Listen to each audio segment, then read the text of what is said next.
તપસ્વી સારસ્વત। આ પાઠ ચંદ્રકાંત શેઠ દ્વારા લખાયેલ કે કા શાસ્ત્રી નામના વિદ્વાનનું જીવન ચરિત્ર છે। ચંદ્રકાંત શેઠ લેખક પરિચય। ચંદ્રકાંત ત્રિકમલાલ શેઠ ખેડા જિલ્લાના ઠાસરા ગામના વતની છે। તેઓ કવિ, નાટ્યકાર, ચરિત્રકાર, વાર્તાકાર અને હાસ્યકાર તરીકે જાણીતા છે। તેમણે વિવેચન, અનુવાદ અને સંપાદનમાં પણ યોગદાન આપ્યું છે। તેઓ ગુજરાતીના અધ્યાપક હતા અને હાલમાં ગુજરાત વિશ્વકોશ શ્રેણીના સંપાદન કાર્ય સાથે જોડાયેલા છે।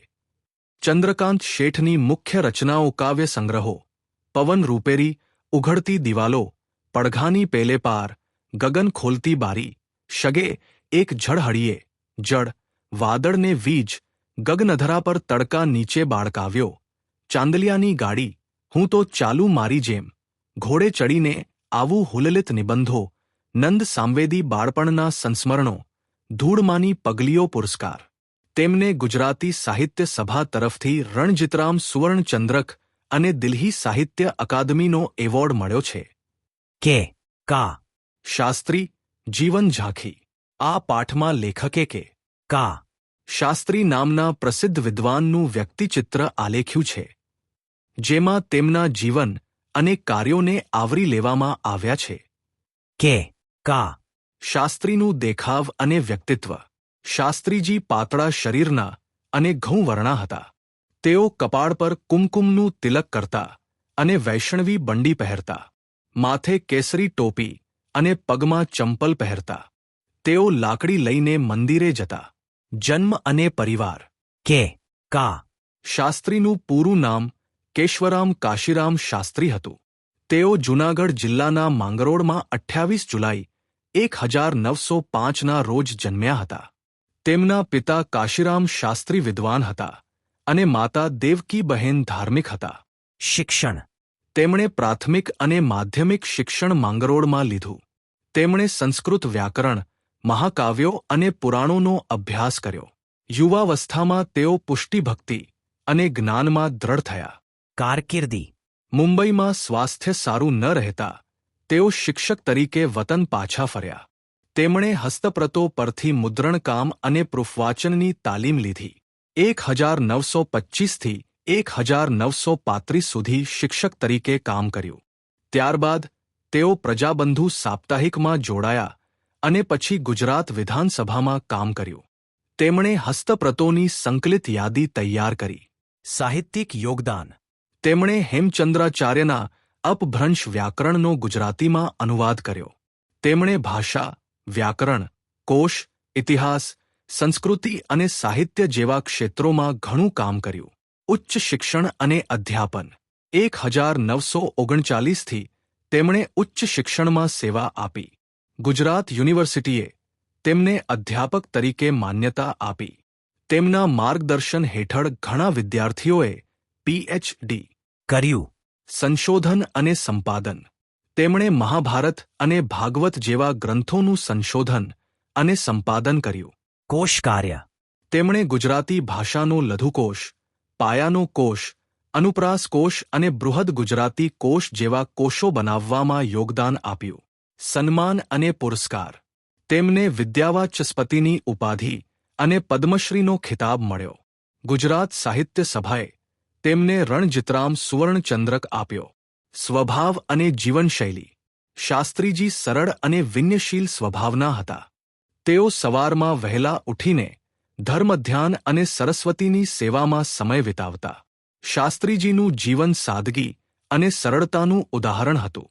તેઓ હંમેશા જ્ઞાન મેળવવામાં અને વિદ્યાના સંગ્રહમાં માનતા હતા। અવસાન। 9 સપ્ટેમ્બર 2006ના રોજ અમદાવાદમાં તેમનું અવસાન થયું। ભજન કરે તે જીતે। આ કાવ્ય મકરંદ દવે દ્વારા લખાયેલું છે। તેમનો જન્મ 13 નવેમ્બર 1922માં થયો હતો અને અવસાન 31 જાન્યુઆરી 2005માં થયું હતું। મકરંદ દવે એક કવિ, નવલકથાકાર, નિબંધકાર અને ચરિત્રકાર હતા। તેઓ આધ્યાત્મિક સાધનામાં પણ માનતા હતા। તેઓએ સાહિત્યિક પત્રકાર તરીકે પણ કામ કર્યું હતું। કવિની વિશેષતાઓ। તેઓ સૌંદર્યને પસંદ કરતા હતા, માનવ હૃદયની લાગણીઓને સમજતા હતા. તેમની કવિતામાં સૌરાષ્ટ્રની બોલીની મીઠાશ જોવા મળતી હતી. તેઓ આધ્યાત્મિક અને ધાર્મિક વિચારોને ભજન અને ગીતો દ્વારા વ્યક્ત કરતા હતા. મહત્વની રચનાઓ. તેમના મુખ્ય કાવ્ય સંગ્રહો તરણા, જયભેરી, ગોરજ, સૂરજમુખી, સંજ્ઞા, સંગતિ છે. તેમણે બાળકો માટે ઝબુક વીજળી ઝબુક નામનું કાવ્ય સંગ્રહ લખ્યું છે. તેમની ગીતનાટિકાનું નામ શેણી વિજાણંદ છે. માટીનો મહેકતો સાદ તેમની પુરાણકથા આધારિત નવલકથા છે. તેમણે બે ભાઈ નામના બાળનાટ્ય સંગ્રહો પણ લખ્યા છે. તેમના ચિંતન ગ્રંથોમાં અંતરવેદી, યોગપથ, સહજને કિનારે, ભાગવતી સાધના, ગર્ભદીપ, ચિરંતનાનો સમાવેશ થાય છે. તેમને રણજિતરામ સુવર્ણચંદ્રક, નરસિંહ મહેતા એવોર્ડ અને સાહિત્ય ગૌરવ પુરસ્કાર મળ્યા હતા. ભજનનો ભાવાર્થ. આ ભજનમાં કવિ કહે છે કે મનુષ્ય વજન અહીં અભિમાન કે ખોટા વિચારો કરે તો હારે છે, પરંતુ જો ભગવાનનું ભજન કરે તો જીતે છે. જો તમે તુલસીના પાનથી ભગવાનને તોલવા જાઓ તો તે પવનના પરપોટા જેવું લાગશે, અને જો હિમાલય જેવો પર્વત મૂકો તો પણ ભગવાન મેરુ પર્વતથી પણ મોટા છે. આથી ભગવાનને કોઈ પણ રીતે મૂલવી શકાય તેમ નથી. કવિ કહે છે કે આ જીવનમાં તમને થોડોક જ સમય મળ્યો છે, તેથી સાચ અને ખોટના હિસાબોમાં પડશો નહીં. જીવનમાં મુશ્કેલીઓ આવશે, પરંતુ હિંમત હાર્યા વગર આગળ વધો. હવે તમે તમારા બધા ગજ, માપદંડ છોડી દો અને વજન મૂકીને ભગવાનને ભજો. આ નવલખ તારા નીચે બેઠો છે, તેને ક્યાં ત્રાજવાથી તોડવો? 14 ભુવનનો સ્વામી તો ચપટી ધૂળથી પણ રાજી થઈ જાય છે. આ ભજનમાં કવિ ભક્તિના મહત્વને સમજાવે છે. હુકમ, માલિક. આ એકાંકી ચિનુ મોદી, ઇરશાદ દ્વારા લખાયેલું છે. તેમનો જન્મ માં થયો હતો. તેઓ કવિ, નાટ્યકાર, નવલકથાકાર અને વિવેચક તરીકે જાણીતા છે. પાત્રો. આ નાટકમાં બે મુખ્ય પાત્રો છે, અધિકાર અને જીન. અધિકાર એક અધિકારી છે અને જીન તેનો સેવક છે. સારાંશ. એકાંકીમાં અધિકાર અને જીન વચ્ચેની વાતચીત રજૂ કરવામાં આવી છે. અધિકાર પાસે બધી સગવડો છે, પણ તે એકલો છે. જીનની શરત પ્રમાણે કોઈ બીજો માણસ એના ઘરમાં પ્રવેશી શકતો નથી. અધિકાર જીનને હુકમ કરે છે અને જીન એનું પાલન કરે છે, પણ અધિકાર એકલતાથી કંટાળી જાય છે. જીન માત્ર હુકમની ભાષા સમજે છે, લાગણીની નહીં. એક દિવસ અધિકાર ઘરનો દરવાજો ખોલે છે અને એક છોકરો અંદર આવે છે. જીન એ છોકરાને મારી નાખે છે, જેના કારણે અધિકારને લકવો થઈ જાય છે. હેવટે અધિકાર ત્રીજી તાળી પાડે છે અને જીન ફરી પ્રગટ થાય છે. આ નાટકમાં હુકમ, માલિક શબ્દો વારંવાર બોલાય છે, જે દર્શાવે છે કે સાચો માલિક તો જીન જ છે. મુખ્ય સંદેશ. આ એકાંકી એ વાત પર ભાર મૂકે છે કે માણસને લાગણી અને સંબંધોની જરૂર હોય છે, માત્ર સગવડોથી જીવન જીવી શકાતું નથી. વ્યાકરણ શબ્દાર્થ. અહીં કેટલાક અઘરા શબ્દોના અર્થ આપ્યા છે. વિનીત, સૌમ્ય, નમ્ર, આલા દરજ્જાનો, ઉચ્ચ કક્ષાનો, અટ્ટહાસ્ય, મોટેથી હસવું. કાવ્યદ્વયી 1. ખીલા, પ્રિયકાંત મણિયાર. આ કાવ્ય પ્રિયકાંત મણિયાર દ્વારા લખવામાં આવ્યું છે. તેઓ અમરેલીના વતની હતા. તેઓ પ્રેમ, પ્રકૃતિ અને જીવન વિશે કવિતાઓ લખતા હતા. એમનો કાવ્ય સંગ્રહ લીલેરો ઢાળ ખૂબ જ જાણીતો છે. કાવ્યનો સાર. આ કાવ્યમાં ઈસુ ખ્રિસ્તને ક્રોસ પર ખીલા મારીને મારી નાખવાની વાત કરવામાં આવી છે. કવિ કહે છે કે જે માણસોએ ઈશુને માર્યા તેઓ તો ચાલ્યા ગયા, પણ ઈશુના લોહીથી ખરડાયેલા શરીરને સૂર્ય અને ચંદ્ર જુએ છે. એક વૃદ્ધ માણસ, લુહાર, જેણે ખીલા બનાવ્યા હતા એ વિચારે છે કે શું તેણે આ ખીલા ઈશુ માટે બનાવ્યા હતા. કવિ કહે છે કે બનાવનારના હાથ હંમેશા સારા કામ માટે જ વપરાવા જોઈએ, પણ જો એનો ખોટો ઉપયોગ થાય તો દુઃખ થાય છે. કાવ્યમાં ઘડ્યા, બનાવ્યા અને જડ્યા, માર્યા શબ્દો વપરાયા છે, જે બતાવે છે કે માણસનું કામ ક્યારેક વિનાશક પણ હોઈ શકે છે અને એનાથી સર્જકને દુઃખ થાય છે. શબ્દાર્થ. મેદની ટોળું ક્રૂસ ઈસુ ખ્રિસ્તીને જે વધસ્તંભ પર ચડાવવામાં આવ્યા હતા તે લોચન, આંખ વિલસે, શોભે જડ્યા, મળ્યા, ખોડ્યા અહીં બંને અર્થ લેવાના છે. ચાહું, પ્રેમ કરું. બે હું ચાહું છું. ત્રિભુવન લુહાર સુંદરમ. આ કાવ્ય ત્રિભુવન લુહાર સુંદરમ દ્વારા લખવામાં આવ્યું છે. તેઓ ભરૂચ જિલ્લાના વતની હતા.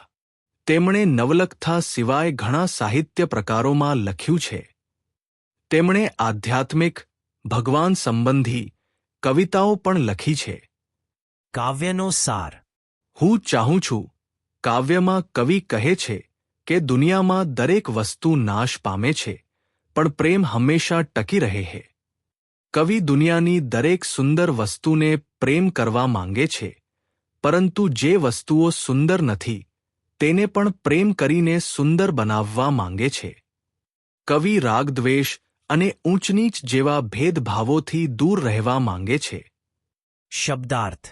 આ કાવ્યમાં કવિ કહે છે કે હું દુનિયાની દરેક સુંદર વસ્તુને ચાહું છું અને જે સુંદર નથી તેને પણ પ્રેમ કરીને સુંદર બનાવી દઉં. સ્ટેચ્યુ રમવાની મજા. લેખક પરિચય. આ પાઠના લેખક અનિલ જોશી છે. તેઓ કવિ, નિબંધકાર અને વિવેચક તરીકે જાણીતા છે. તેમનું વતન ગોંડલ છે. તેમણે કદાચ બરફના પંખી અને ઓરા આવો તો વાત કરીએ જેવા કાવ્ય સંગ્રહો લખ્યા છે. તેમને 1990માં દિલ્હી સાહિત્ય અકાદમી પુરસ્કાર મળ્યો હતો. પાઠનો સાર. આ નિબંધમાં લેખકે પોતાના વતનના સંસ્મરણો, યાદો અને બાળપણની રમતોની વાત કરી છે. તેઓ સ્ટેચ્યુ નામની રમત અને ગામડાના જીવનને યાદ કરે છે. સ્ટેચ્યુ રમત અને લેખક. લેખક પોતાના બાળપણના મિત્રો સાથે સ્ટેચ્યુ રમતા. આ રમતમાં કોઈ એક જણ બીજાને સ્ટેચ્યુ કહે એટલે તે સ્થિર થઈ જાય. લેખકના મિત્રોમાં ઝીણો નામનો એક છોકરો હતો જે ખૂબ જ ચપળ હતો. તેને કોઈ સ્ટેચ્યુ કહી શકતું ન હતું. ઝીણાનું દુઃખદ મૃત્યુ. એક દિવસ ઝીણો વીજળીના થાંભલાને અડકતા કરંટ લાગવાથી મૃત્યુ પામે છે. આ જોઈને લેખકને ખૂબ દુઃખ થાય છે. લેખક વિચારે છે કે ઝીણાને કોણે સ્ટેચ્યુ કહ્યું. લેખકની વર્તમાન સ્થિતિ. ઘણા વર્ષો પછી લેખક પોતાના ગામની શેરીમાં પાછા ફરે છે, પરંતુ તેમને લાગે છે કે જાણે કોઈ તેમને ઓળખતું નથી. તેમને પોતાનું બાળપણ યાદ આવે છે. ઈશ્વર સાથે સ્ટેચ્યુ. લેખક કહે છે કે આપણે ઈશ્વર સાથે પણ સ્ટેચ્યુ રમીએ છીએ. આપણે ઈશ્વરને મંદિરોમાં સ્થાપિત કરીએ છીએ અને પછી તે પણ સ્ટેચ્યુ બની જાય છે. જો આમ હોય તો દુઃખી થવાને બદલે જીવનને આનંદથી જીવવું જોઈએ. જન્માષ્ટમીનો મેળો. લેખકને જન્માષ્ટમીના મેળાની યાદ આવે છે. તેઓ ઠાકોરજી, કૃષ્ણ ભગવાન ને દીવો મૂકવા જાય છે, પરંતુ દીવો સરખી રીતે ન મૂકાતા આગ લાગે છે અને મૂર્તિ કાળી થઈ જાય છે. આ ઘટનાથી લેખકને ખૂબ દુઃખ થાય છે. સ્ટેચ્યુ રમવાની મજા. લેખક કહે છે કે સ્ટેચ્યુ રમવાની પણ એક મજા છે. જીવનમાં ગંભીરતાની સાથે રમૂજ પણ હોવી જોઈએ. મૃત્યુને પણ હસતા મુખે સ્વીકારવું જોઈએ. વ્યાકરણ. રૂઢિપ્રયોગ. મનમાં ને મનમાં સમસમી રહેવું, અપ્રગટ રીતે રોષ કરવો. ઉદાહરણ: શિક્ષકે ખીજવાતા વિદ્યાર્થી મનમાં ને મનમાં સમસમી રહ્યો. જીવ તાળવે ચોંટવો, ગભરાઈ જવું. ઉદાહરણ: સાપને જોઈને મારો જીવ તાળવે ચોંટી ગયો.